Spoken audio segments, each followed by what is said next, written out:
السلام عليكم ورحمة الله تعالى وبركاته. بسم الله والحمد لله والصلاة والسلام على رسول الله وعلى آله وصحبه الفائزين برضا الله. أما بعد, ഏറ്റവും ബഹുമാനമുള്ള ഉസ്താദുമാരെ,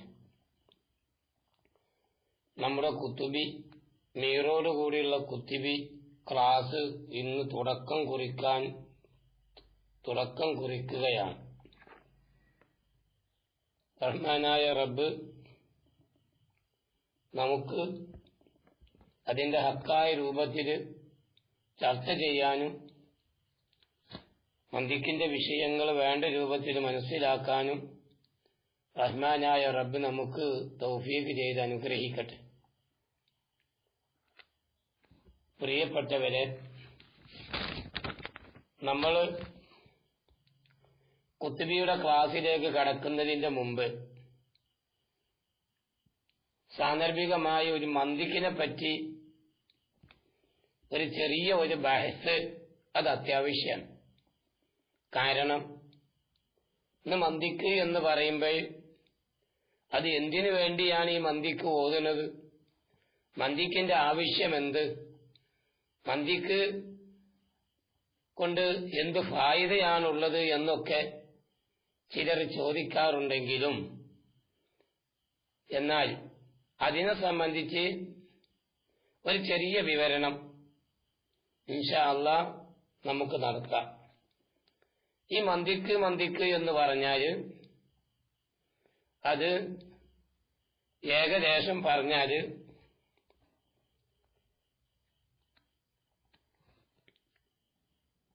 കുറെ നൂറ്റാണ്ടുകൾക്ക് മുമ്പ് തന്നെ ഈ ലോകത്ത് സ്ഥലം പിടിച്ചതായ ഒന്നാണ് മന്ദിക്ക്.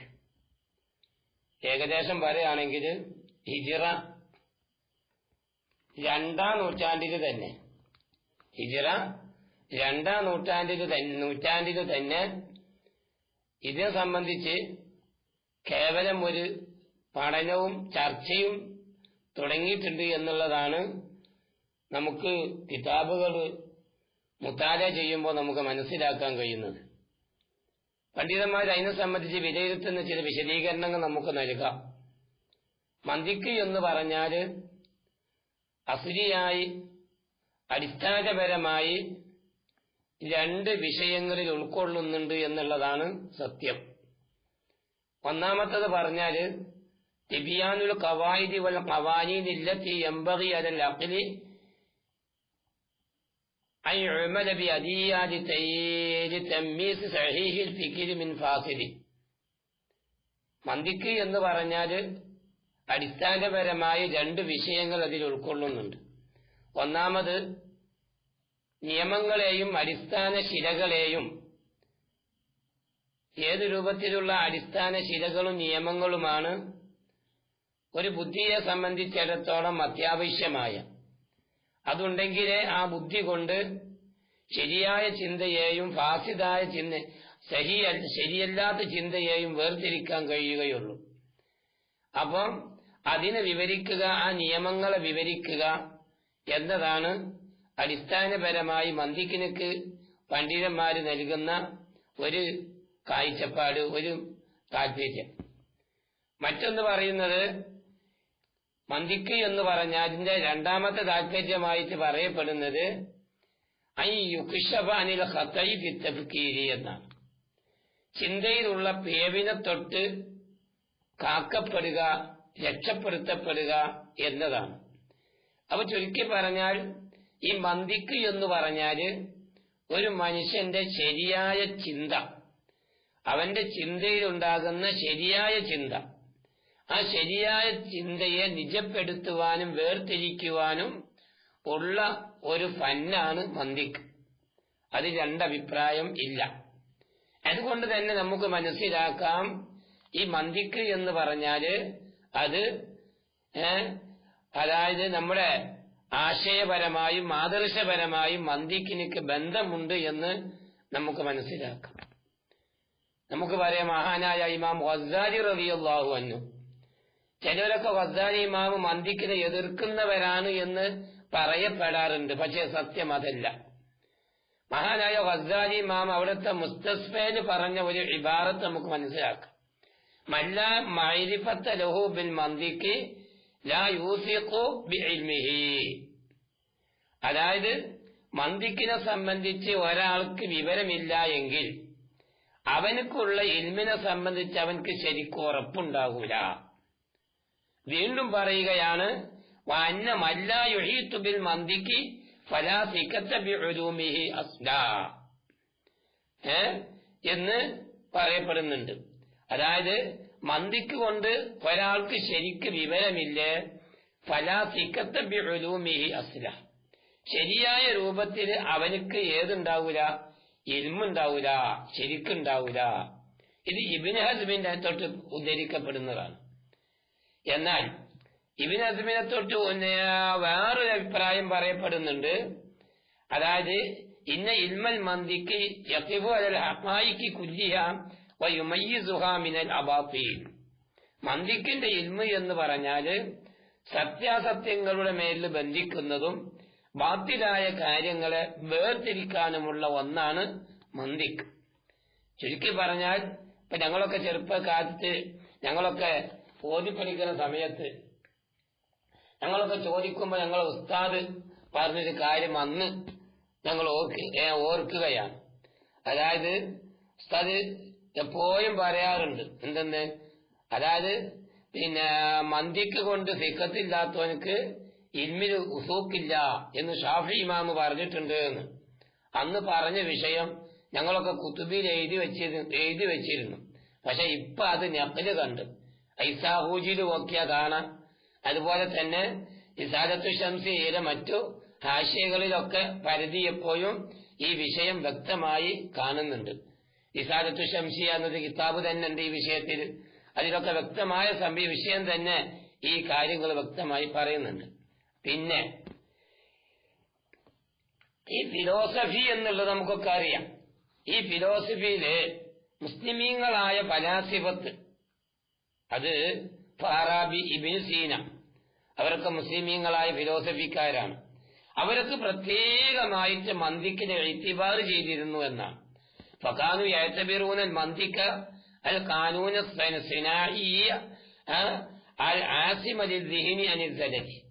ഇടർച്ചകളെ തൊട്ട് തിഹിനിനെ കാക്കുന്ന, ഹൃദയത്തെ കാക്കുന്ന മന്ദിക്കിനെ അത് പ്രത്യേകമായി അവരൊക്കെ പരിഗണിക്കാറുണ്ട് എന്ന് കിതാബുകളിൽ പറഞ്ഞതായിട്ട് കാണാം. അപ്പൊ ചുരുക്കി പറഞ്ഞാൽ ഈ മന്ദിക്ക് എന്ന് പറഞ്ഞാൽ അതിന്റെ മാന ആകത്തുക നമുക്ക് ഇങ്ങനെ മനസ്സിലാക്കാം. എന്ത്? ഒരു മനുഷ്യന്റെ ബുദ്ധി, ആ ബുദ്ധി അതിന്റെ യഥാർത്ഥ രൂപത്തില് അവന്റെ ബുദ്ധിയെ ചലിപ്പിക്കണമെങ്കിൽ എന്ത് വേണം? മന്ദിക്ക് വേണം. മന്ദിക്കില്ലാതെ ഒന്നും നടക്കൂല. നമുക്കൊക്കെ അറിയല്ലോ കോട്ടപ്പുറം സംവാദം അതായത് വിജയിക്കാൻ തന്നെ പ്രധാനപ്പെട്ട ഒരു കാരണം എന്താണ്? ഖിയാസാണല്ലോ. ഒന്നാശക്കലിന്റെ നിബന്ധന എന്താണ് എന്ന് ഷെയ്ഖുനെ ചോദിച്ചതാണല്ലോ കോട്ടപ്പുറം സംവാദത്തില്. പിന്നെ ഈ മുജാഹിദ് പക്ഷം പരാജയപ്പെടാൻ തന്നെയുള്ള പ്രധാനപ്പെട്ട കാരണം അതാണ്. അപ്പൊ മന്ദിക്ക് എന്ന് പറഞ്ഞാൽ അത് പ്രധാനപ്പെട്ടൊരു വിഷയം തന്നെയാണ്. അതായത് ഫൈലസൂഫ് എന്ന പേരിൽ അറിയപ്പെടുന്നവർക്കൊക്കെ അറിയാറുണ്ട്, നമ്മളൊക്കെ കേട്ടിട്ടുണ്ട്. ഫൈലസൂഫ് എന്നൊരു വിശ്വകരൻ അദ്ദേഹം അഭിപ്രായപ്പെടുന്നത് എന്താണെന്ന് പറഞ്ഞാല് ഈ മന്ദിക്കിന്റെ ഇൽമ് എന്ന് പറഞ്ഞാല് അറസ്തുവിന്റെ കാലം മുതൽ തുടക്കം കുറിച്ചത് എന്നാണ്. അറസ്തു ഉണ്ടല്ലോ, ഈ അറസ്തുയുടെ കാലം മുതലാണ് അതിനൊക്കെ തുടക്കം കുറിച്ചത് എന്നാണ്. അതോടുകൂടെ പണ്ഡിതന്മാര് അത് ചർച്ച ചെയ്തുകൊണ്ട് പറയുന്നുണ്ട്, മന്ദിക്ക് അറസ്തുവിന്റെ അതായത് അറസ്തുവിന്റെ കാലം മുതലാണ് മന്ദിക്കിനൊക്കെ തുടക്കം കുറിച്ചതെങ്കിലും ശരി, അറസ്തുവിലേക്കാണ് മന്ദിക്കിന് ചേർക്കപ്പെടുന്നതെങ്കിലും ശരി, അറസ്തുവിന്റെ കാലശേഷമാണ് മന്ദിക്കിനൊക്കെ ശരിക്കൊരു ശരിയായ രൂപത്തിൽ അത് ലോകത്ത് ജനങ്ങളുടെ ഇടയിൽ പരിണമിച്ചിട്ടുള്ളത് എന്നതാണ് സത്യം. പരിണമിച്ചിട്ടുള്ളത് എന്നതാണ് സത്യം. അതേപോലെ തന്നെ ഈ മന്ദിക്കിന്റെ ഇൽമ് യൂനാനിയായ മന്തിക്കിന്റെ ഇൽമ്. കാരണം മന്തിക്കിന്റെ ഇൽമുകളൊക്കെ അധികമായും യൂനാനി ഭാഷയിലാണ്, ഗ്രീക്ക് ഭാഷയിലായിരുന്നു. പിന്നീട് അറബി ഭാഷയിലേക്ക് വിവർത്തനം ചെയ്യപ്പെട്ടതാണല്ലോ.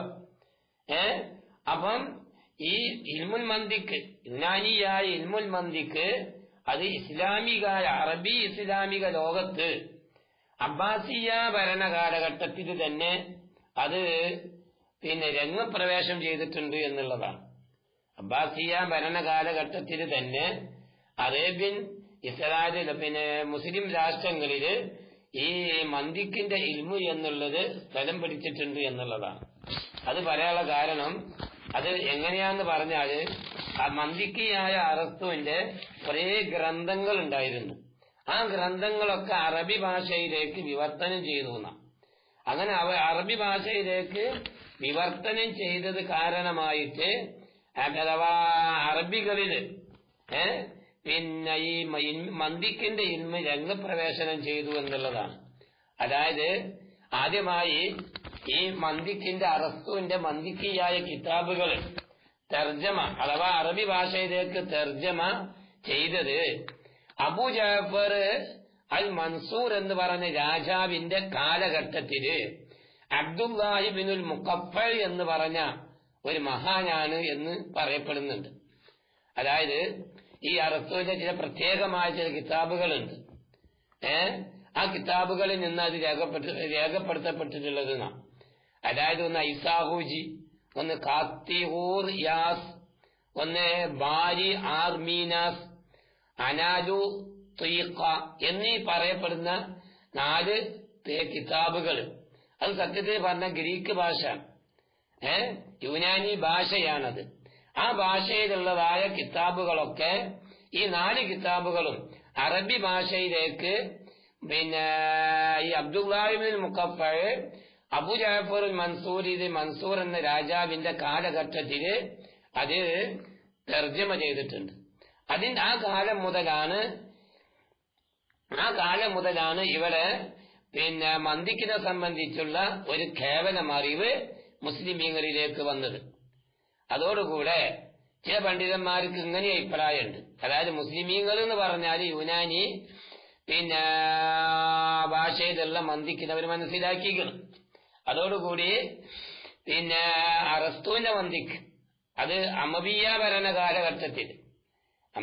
ഭരണകാലഘട്ടത്തില് പ്രത്യേകിച്ചുകൊണ്ട് ഈ അറസ്തുവിന്റെ മന്തിക്ക് എന്ന പേരിൽ അറിയപ്പെടുന്ന ഒരു മന്തിക്ക് ഉണ്ടായിരുന്നു. അറസ്തുവിന്റെ മന്തിക്ക് എന്നാണ് പേരെന്നെ അറിയപ്പെടുക.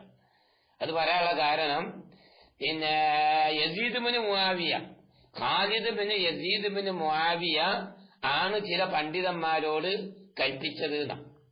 അതായത് ആ കിതാബുകളൊക്കെ അറബി ഭാഷയിലേക്ക്, ഈ പറയപ്പെട്ട അറസ്തുവിന്റെ ഈ യുനാനി ഭാഷയിലുള്ള കിതാബുകളൊക്കെ അറബി ഭാഷയിലേക്ക് കൊണ്ടുവരാൻ വേണ്ടിയിട്ട് കൽപ്പിക്കപ്പെട്ടത് എന്നാണ്.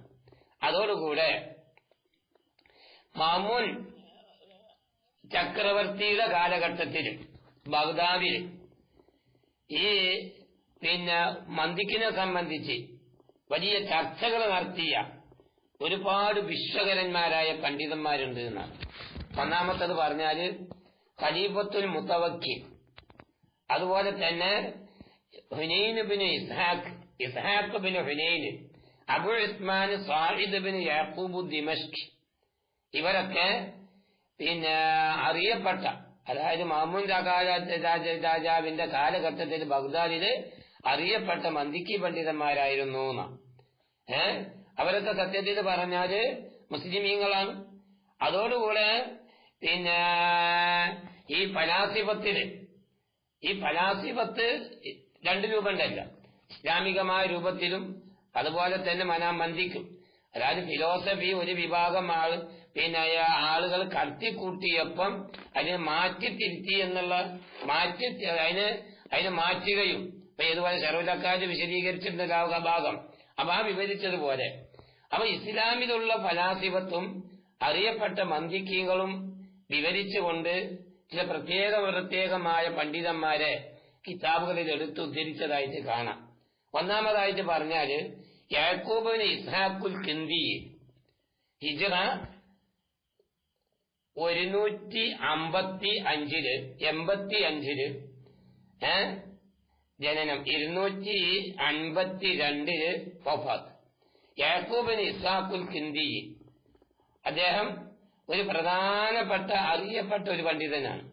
അദ്ദേഹം 2 കിതാബ് ഈ വിഷയത്തിൽ ഉണ്ടാക്കിയിട്ടുണ്ട് എന്നാണ്. ഒന്നാമത്തേത് ഇസാദത്തും ഫിൽ മഖൂലാത്തിൽ അശറ, ഒന്ന് ഖസ്തു അറസ്താരീസ ഫിൽ മഖൂലാത്ത്. എന്നീ 2 കിതാബുകൾ യാക്കൂബ് ബിൻ ഇസ്ഹാഖുൽ കിന്ദി മന്ദിക്കിന്റെ വിഷയത്തിൽ ഉണ്ടാക്കിയിട്ടുണ്ട്.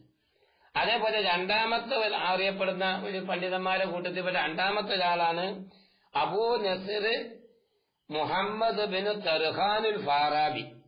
ഹിജ്റ 259, ഓർമ്മ ശരിയാണെങ്കിൽ 259 മുതൽ 339 കാലഘട്ടത്തിലുള്ള അദ്ദേഹം ഈ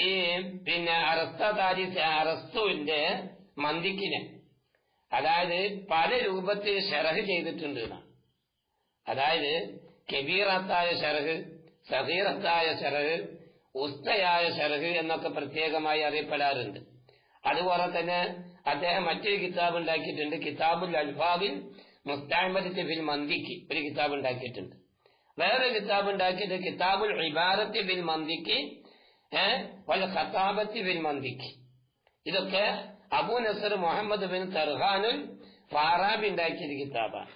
അത് കഴിഞ്ഞ് അടുത്ത നൂറ്റാണ്ടിലേക്ക് കടക്കുമ്പോൾ, ഇപ്പൊ 2ാം നൂറ്റാണ്ടും കഴിഞ്ഞ് 3ാം നൂറ്റാണ്ടും കഴിഞ്ഞ് 4ാം നൂറ്റാണ്ടിലേക്ക് കടക്കുമ്പോൾ അബു അലി ഹുസൈൻ ബിൻ അബ്ദുല്ലാഹി ബിൻ സീന അറിയപ്പെട്ട, അതായത് ഹിജ്റ 370 ടു ഹിജ്റ 428 കാലയളവില് അദ്ദേഹം ഉണ്ടാക്കി ഷിഫാവ് എന്ന് പറഞ്ഞൊരു കിതാബും നജാത്ത് എന്ന് പറഞ്ഞൊരു കിതാബ് ഉണ്ടാക്കിയിട്ടുണ്ട്. ഈ നജാത്ത് ഷിഫാണ് നേരത്തെ ഉണ്ടാക്കിയത്. ആ ഷിഫായിനെ മുഖ്തസറാക്കിയ കിതാബാണ് ഏത്? നജാത്ത്. പിന്നെ അതേപോലെ മന്ദിക്കുൽ മശരിക്കീന എന്ന് പറഞ്ഞൊരു കിതാബ് അദ്ദേഹം ഉണ്ടാക്കിയിട്ടുണ്ട്. അതോടുകൂടെ ഈ ഇപ്പൊ നമ്മൾ പറഞ്ഞല്ലോ, ഈ അറസ്തുവിലേക്ക് ചേർക്കപ്പെടുന്ന മന്ദിക്ക്, അറസ്തുവിലേക്ക് ചേർക്കപ്പെടുന്നതായ മന്ദിക്ക് എന്ന് പറയുന്നത് അത് പല രൂപത്തിൽ അതിനെ പണ്ഡിതന്മാര് അതിന് പ്രത്യേക പരിഗണന നൽകിയിട്ടുണ്ട് എന്നാണ്. അതായത് ഈ അറസ്തുവിലേക്ക് ചേർക്കപ്പെടുന്ന മന്ദിക്ക് അത് പിന്നെ ഈ അറസ്തുവിലേക്ക് ചേർക്കപ്പെടുന്ന മന്ദിക്ക് എന്ന് പറഞ്ഞാല് അതായത് ഏതൊരു വിഷയത്തിനെയും ഹഖീഖത്തിനെ സ്ഥിരപ്പെടുത്തുക, ആ ഹഖീഖത്തിനെ സ്ഥിരപ്പെടുത്തലാണ് പ്രധാനമായും പിന്നെ അറസ്തുവിലേക്ക് ചേർക്കപ്പെടുന്ന മന്ദിക്കിൽ നിന്ന് പ്രധാനമായിട്ടും ഉദ്ദേശിക്കപ്പെടുന്ന കാര്യം എന്നാണ്. അതോടുകൂടെ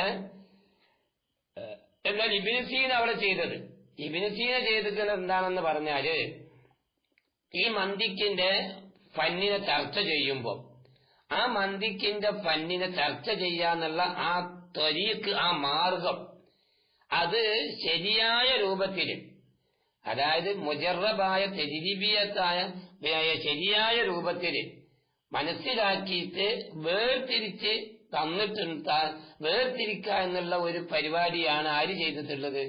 ഇബ്നു സീന ചെയ്തിട്ടുള്ളത്.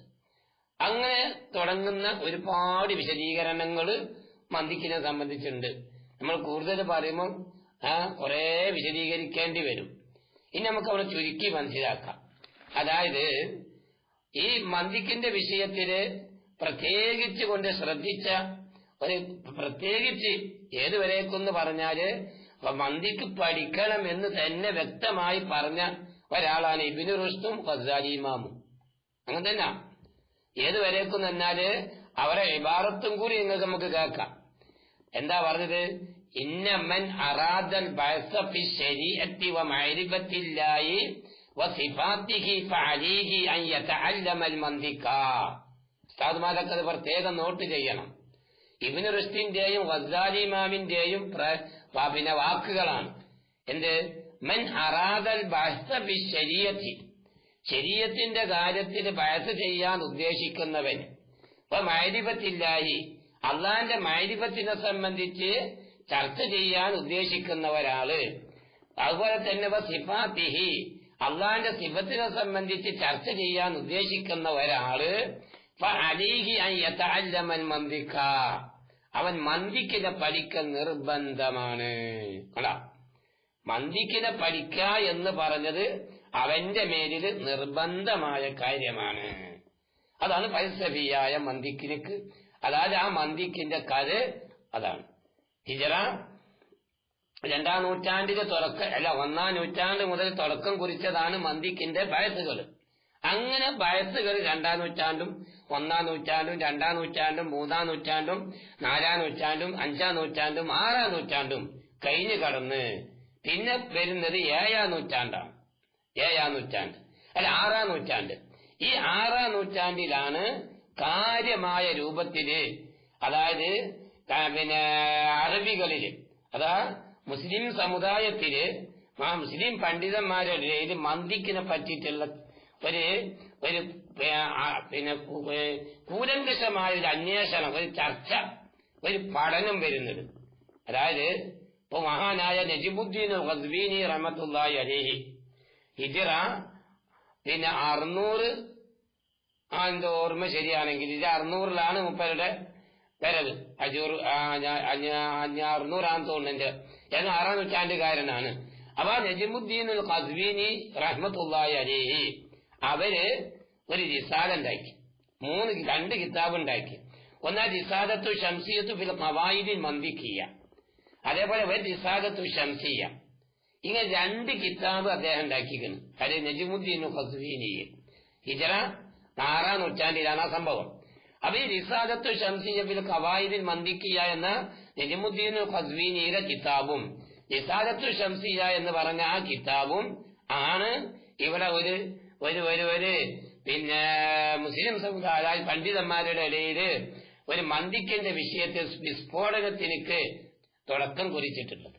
അങ്ങനെ എന്തുണ്ടായി എന്ന് പറഞ്ഞാല്, ഈ റിസാലത്തു ശംസിയയെ ശറഹ് ചെയ്യാൻ വേണ്ടി വന്ന ആൾ ആരാണ്?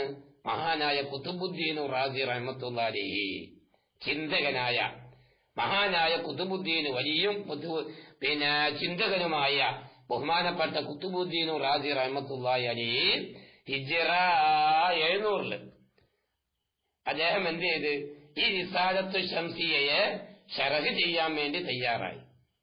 അതില് പിന്നെ ഒരു മുപ്പരുണ്ടാക്കിയ ഒരു കിതാബാണ് തഹരീറുൽ ഖവായിദിൽ മന്ദിക്കിയ്യത്തി ഫീ ശറഹി റിസാലത്തി ശംസിയ.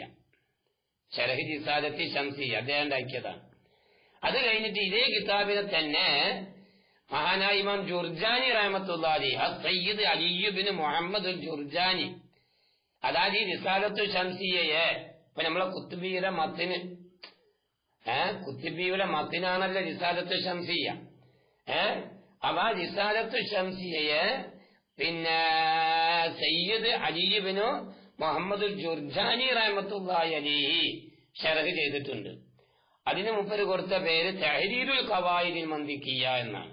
മാത്രല്ല ഈ റിസാലത്തു ശംസിയയെ ഒരുപാട് പണ്ഡിതന്മാര്, കുറച്ചൊന്നല്ല ഒരുപാട് പണ്ഡിതന്മാര് ഈ റിസാലത്തു ശംസിയെ എന്ത് ചെയ്തിട്ടുണ്ട്? ശറഹ് ചെയ്തിട്ടുണ്ട്. കുറച്ചാളുകളൊന്നുമല്ല. അതായത് ഉദാഹരണം പറയാം, Saaduddin Masud bin Umar bin Abdullahi Taftazani ഖർബിയിൽ ഖുറാസാനി ഷാഫിഈ, സഅദുദ്ദീൻ തഫ്താസാനി റഹ്മത്തുള്ളാഹി അലൈഹി ഹിജ്റ 7-ാം നൂറ്റാണ്ടില്. പിന്നെ അതേപോലെ തന്നെ അതായത് ശറഹു സഅദ് തഫ്താസാനി അല റിസാലത്തി ശംസിയ, റിസാലത്തി ശംസിയത്തി ഫിൽ ഖവായിദിൽ മന്ദിക്കിയ്യത്തി, ആ കിതാബിന്റെ അങ്ങനെ പേര് വെച്ചത് തന്നെ.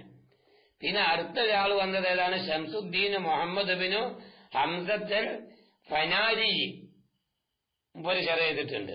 പിന്നെ അഹമ്മദ് ബിൻ ഉസ്മാൻ തുർക്കുമാനിയിൽ ജൗസജാനി, പിന്നെ അതേപോലെ സയ്യിദ് അലിയുൽ അജമി, അതുപോലെ Jalaluddin Muhammad bin Ahmadul Mahalli, Alauddin Ali bin Muhammad, Abdurrahmani Abi Bakrul Aini, Jalaluddin Muhammad bin Asadud Dawwani Shafi, Muhammadul Badhashi, ഇതുപോലത്തുള്ള ഒരുപാട് പണ്ഡിതന്മാർ എന്ത് ചെയ്തിട്ടുണ്ട്? ഈ റിസാലത്ത് ഷംസിയെ സംബന്ധിച്ച് ശരഹ് ചെയ്തിട്ടുണ്ട്. ആകയാൽ ഈ പറഞ്ഞ വിവരണത്തിൽ നിന്ന് നമുക്ക് എന്ത് മനസ്സിലായി? മന്ദിക്ക് എന്ന് പറഞ്ഞാല് അത് ഹിജറ 1-ാം നൂറ്റാണ്ട് മുതൽ ആ മന്ദിക്ക് സംബന്ധമായിട്ടുള്ള ബഹസിന്റെ ചർച്ചകള് അന്ന് തുടക്കം കുറിച്ചതാണ്. അന്ന് തുടക്കം കുറിച്ചതായ അതിനെ ബഹുമാനപ്പെട്ട ഇമാം ഖസ്വീനി റഹ്മത്തുള്ളാഹി അലൈഹി നമ്മളെ പിന്നെ കുത്തുബിയുടെ മതന് ആ ഖസ്വീനി റഹ്മത്തുള്ളാഹി അലൈഹി റിസാലത്ത് ഷംസി ഉണ്ടാക്കിയതോടുകൂടെ നമ്മുടെ മന്ദിക്കിന്റെ വിഷയത്തില് നല്ല ഒരു ചർച്ചയും ബഹസുകളും നടന്നു വന്നു. ആകയാൽ ഈ മന്ദിക്ക് എന്ന് പറഞ്ഞത് അത് അത്യാവശ്യമായ കാര്യം തന്നെയാണ്. അപ്പൊ നമ്മൾ പറഞ്ഞല്ലോ നേരത്തെ ബഹുമാനപ്പെട്ട ഗസാലി ഇമാമിന്റെ പ്രയോഗം നമ്മൾ ഒരു വാക്ക് നമ്മൾ കേട്ടല്ലോ. എന്ത്? അതായത് ശരീഅത്തുൽ ഇസ്ലാമിനെ ബഹസ് ചെയ്യാനും അള്ളാഹുവിന്റെ മാരിഫത്തിനെ സംബന്ധിച്ച് ചർച്ച ചെയ്യാനും സിഫാത്തിനെ സംബന്ധിച്ച് ചർച്ച ചെയ്യാനും ഉദ്ദേശിക്കുന്ന ഒരാൾ എന്ത് ചെയ്യണം? മന്ദിക്ക് പഠിച്ചോളണം. അപ്പൊ ചുരുക്കി പറഞ്ഞാൽ അതായത് ഇപ്പൊ ഗസാലി ഇമാമിന്റെ പിന്നെ മന്ദി പിന്നെ ഇബാറത്തിന് പ്രത്യേകിച്ച് പറയാനുള്ള കാരണം എന്താണ്? അതായത് പലരും ഇപ്പൊ എന്നോട് തന്നെ പലരും പറഞ്ഞൊരു വിഷയമാണ്. അതായത് മന്ദിക്ക് എന്ന് പറഞ്ഞാല് ഈ മന്ദിക്കിനെ ഗസാലി ഇമാമൊക്കെ എതിർക്കുന്നതല്ലേ, പിന്നെന്താ നിങ്ങൾ മന്ദിക്കും ഇങ്ങനെ അല്ലാതെ കടിച്ചു തൂങ്ങുന്നത് എന്നൊക്കെ എന്ത് ചെയ്യാറുണ്ട്? എന്നോട് തന്നെ പലരും പറഞ്ഞിട്ടുണ്ട്. പക്ഷെ നമുക്കൊന്നും അന്ന് അതിന് തക്കതായ മറുപടി നമുക്ക് കൊടുക്കാൻ സാധിച്ചിട്ടില്ല. ഇപ്പൊ അൽഹംദുലില്ലാ പല കിതാബുകളും മുതാല ചെയ്തപ്പം വ്യക്തമായ രേഖകള് കിട്ടി. ഇപ്പൊ ഈ പറഞ്ഞതൊക്കെ കിതാബുകളില് അതായത് 3-4 ഈ റിസാലത്തുൽ ശംസിയുമായി ബന്ധപ്പെട്ട 3-4 കിതാബുകളെ ഞാന് പിന്നെ മുതാല ചെയ്തിട്ട് കിട്ടിയ ഒരു ഖുലാസയാണ് ഉസ്താദുമാരുടെ മുന്നിൽ ഞാനിത് വിവരിച്ചു തന്നത്. ആകയാൽ മന്ദിക്ക് എന്ന് പറഞ്ഞാൽ അത് വളരെ പ്രധാനപ്പെട്ടതാണ്. ആ മന്ദിക്കിന്റെ വിഷയം ഒരിക്കലും നമുക്ക് മറച്ചു വെക്കാൻ കഴിയൂല. നമുക്ക് നമ്മളെ ദർസിലുള്ള കുട്ടികൾക്ക് മുതഅല്ലിമീങ്ങൾക്ക് കൈവതും മന്ദിക്കിന്റെ എല്ലാ കിതാബുകളും കോളേജിലേക്ക് പറഞ്ഞയക്കുന്നതിന് മുമ്പ് ഓതി കൊടുക്കാൻ നമ്മളൊക്കെ ശ്രമം നടത്തണം. കാരണം ഏതുവരേക്കെന്ന് പറഞ്ഞാൽ നമുക്ക് തന്നെ ഏതായാലും നാം ചർച്ച ചെയ്യുന്ന പറഞ്ഞു കൊടുക്കുന്ന ഇൽമുകൾക്ക് ഒരു ശരിയായ രൂപത്തിൽ മഹാറത്ത് ഉണ്ടാക്കാനും കൂടി ഏതുകൊണ്ട് കഴിയും? മന്ദിക്ക് കൊണ്ട് കഴിയുന്ന ഇപ്പൊ ഏതുപോലെ എന്ന് പറഞ്ഞാല് മന്ദിക്കിന്റെ വിഷയത്തിൽ ഏറ്റവും രസമുള്ള 2 കിതാബാണിത്. ഒന്ന് കുത്തുബിയും മറ്റൊന്ന് മുല്ലാസനും. മുല്ലാസനെ പോലെ രസമുള്ള കിതാബ് പിന്നെ മന്ദിക്കിന്റെ വിഷയത്തിലില്ല. രണ്ടാമത് കുത്തുബിയാണ്. ഇത് രണ്ടും അഥവാ വളരെ സഹുലായ ഇബാറത്താണ്. പെട്ടെന്ന് ആർക്കും വേഗത്തിൽ മനസ്സിലാക്കാൻ പറ്റിയ ഒരു ഇബാറത്താണ് ഈ 2 കിതാബിന്റെ. പ്രത്യേകിച്ച് കുത്തുബിന്റെ വിവരണം എന്ന് പറഞ്ഞാല് ചെറിയ മുതഫരിദ് പഠിക്കുന്ന കുട്ടികൾക്ക് പറഞ്ഞു കൊടുക്കും പോലെയാണ് മഹാനായ ഖുതുബുദ്ദീൻ റാസി റളിയല്ലാഹു അൻഹു റിസാലത്തുൽ ശംസിയെ വിവരിക്കുന്നത്. ഇൻഷാ അല്ലാഹ് നമുക്കൊക്കെ അതിലേക്ക് പ്രവേശിക്കാം. ഇത് ഇത്രയും പറഞ്ഞുകൊണ്ട് തുടക്കമായതുകൊണ്ട് മന്ദിക്കിന്റെ സംബന്ധിച്ച് ചെറിയ ഒരു ബഹസ് നടത്തി ഇവിടെ ക്ലാസ് അവസാനിപ്പിക്കുന്നു. ഇൻഷാ അല്ലാഹ് ഞായറാഴ്ചയുണ്ടാവും. ഞായറാഴ്ച മഹാനായ ഇമാം ഖുതുബുദ്ദീൻ റാസിയെ സംബന്ധിച്ചും മഹാനായ നജിമുദ്ദീൻ ഖസ്വീനിയെ സംബന്ധിച്ചും ഇൻഷാ അല്ലാഹ് അല്പം നമുക്ക് പറഞ്ഞ് വിഷയത്തിലേക്ക് കടക്കാം. റഹ്മാനായ റബ്ബ് നല്ലതുപോലെ നമുക്ക് ചർച്ച ചെയ്യാനും അത് കേൾക്കാനും നമ്മളെ ഈ ദീനി സേവന രംഗത്ത് അത് ഉൾക്കൊണ്ട് പ്രവർത്തിക്കാനും റഹ്മാനായ റബ്ബ് തൗഫീഖും ആഫിയത്തും ദീർഘായുസും ഹിമ്മത്തും ഇഖ്ലാസും നൽകി റഹ്മാനായ റബ്ബ് അനുഗ്രഹിക്കുമാറാവട്ടെ. അസ്സലാമു അലൈക്കും വറഹ്മത്തുള്ളാഹി.